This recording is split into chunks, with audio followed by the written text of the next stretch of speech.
Kita buka firman Allah, Matius pasal 22 ayat 34 sampai ayat 40.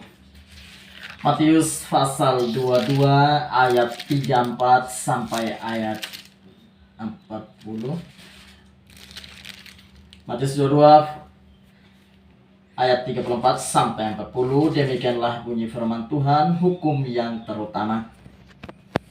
Ketika orang-orang Farisi mendengar bahwa Yesus telah membuat orang-orang Saduki itu bungkam, berkumpullah mereka. Dan seorang dari mereka, seorang ahli Taurat, bertanya untuk mencobai dia, "Guru, hukum manakah yang terutama dalam hukum Taurat?" Jawab Yesus kepadanya, "Kasihilah Tuhan Allahmu dengan segenap hatimu dan dengan segenap jiwamu dan dengan segenap akal budimu. Itulah hukum yang terutama dan yang pertama. Dan hukum yang kedua yang sama dengan itu ialah, kasihilah sesama manusia seperti dirimu sendiri. Pada kedua hukum inilah tergantung seluruh hukum Taurat dan kitab para nabi." Berbahagialah kita membaca serta kita merenungkan firman dalam kehidupan kita hari lepas hari. Salam. Shalom. Kekasih-kekasih Tuhan yang diberkati oleh Tuhan kita Yesus Kristus. Kasih itu hanya 5 huruf, yaitu K-A-S-I-H.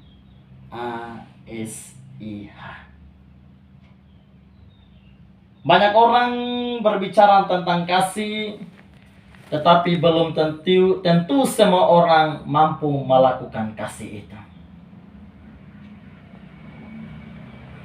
Kasih itu sangat penting bagi kehidupan manusia, sebab kasih menutupi banyak dosa. Mungkin pernah kita dengar satu lagu bilang begini, "Nubuat akan berakhir, pengetahuan akan lenyap, tetapi kasih tetap selama-lamanya." Kasih perserahan itu harus ada pada hidup manusia. Kasih perserahan itu harus ada pada kehidupan kita. Sebab dari situlah kasih menggenapi hukum-hukum Kristus. Karena itu kekasih-kekasih Tuhan yang saya hormati dalam Tuhan kita Yesus Kristus. Tadi sempat saya bilang di sebelah bahwa kita bilang kita mengasihi Tuhan, tapi kalau kita tidak mengasihi sesama, maka semua itu sama seperti gong yang berkumandang bunyi, ya, tetapi di dalamnya kosong. Ya.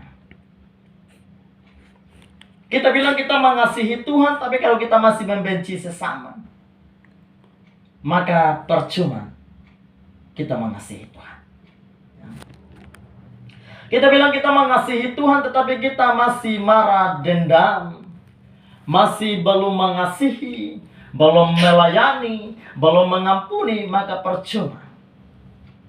Tetapi firman bilang begini, apa yang kita buat untuk dia yang paling hina ini bukan dibuat untuk manusia, tetapi seolah-olah dibuat untuk Tuhan.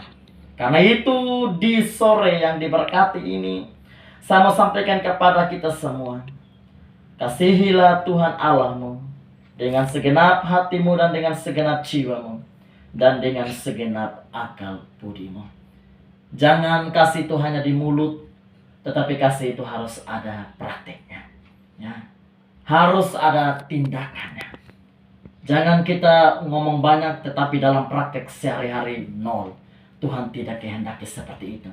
Tetapi yang Tuhan kehendaki adalah kita berbicara sedikit tetapi prakteknya banyak. Benar demikian? Ya. Jadi kita pilih, mau omong banyak tetapi prakteknya sedikit, atau omongnya sedikit tetapi prakteknya banyak. Kembalikan kepada kita semua yang hadir saat sore hari ini. Ada sebuah cerita seperti ini.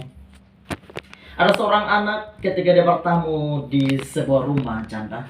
Ketika dia datang, dia mengetuk pintu dan janda ini mempersilahkan anak ini masuk ke dalam.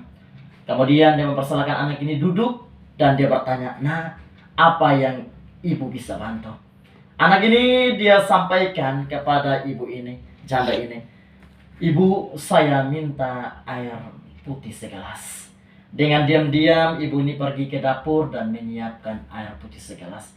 Beberapa menit kemudian ibu ini datang, bukan saja membawa air putih segelas, tetapi membawa air susu segelas. Anak ini bertanya kepada ibu ini, "Ibu, kenapa tadi saya meminta air putih segelas, kok ibu bawa datang air susu segelas?"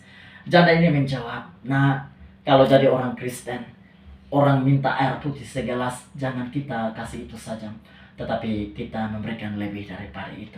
Anak ini menyimpan setiap kata-kata yang disampaikan ibu ini. Suatu ketika dia sekolah dan dia menjadi seorang dokter di satu rumah sakit. Dan waktu itu juga ibu yang pernah memberikan dia susu segelas ini, dia mengalami sakit yang namanya sakit kanker stadium 4. Namanya hidup seorang janda pasti pas-pasan ya. Kakak tahu, kita semua tahu. Tetapi ketika dalam setiap masalah sakit penyakit yang dialami oleh janda ini, dia berdoa. Doanya seperti ini, "Tuhan, kabulkanlah doa hambamu ini." Ternyata doa yang dinaikkan dengan singkat ini Tuhan dengar. Sehingga ketika dalam masuk operasi di rumah sakit, sebagai manusia rasa takut itu ada. Putus asa itu ada. Tetapi ada satu tekad, satu komitmen daripada kehidupan janda ini bahwa pasti Tuhan buka jalan. Pasti Tuhan menolong kehidupannya. Setelah operasi dia pulang, dia semuanya berpikir bagaimana caranya supaya dia bisa lunasi semua biaya rumah sakit. Tetapi dia terus berdoa.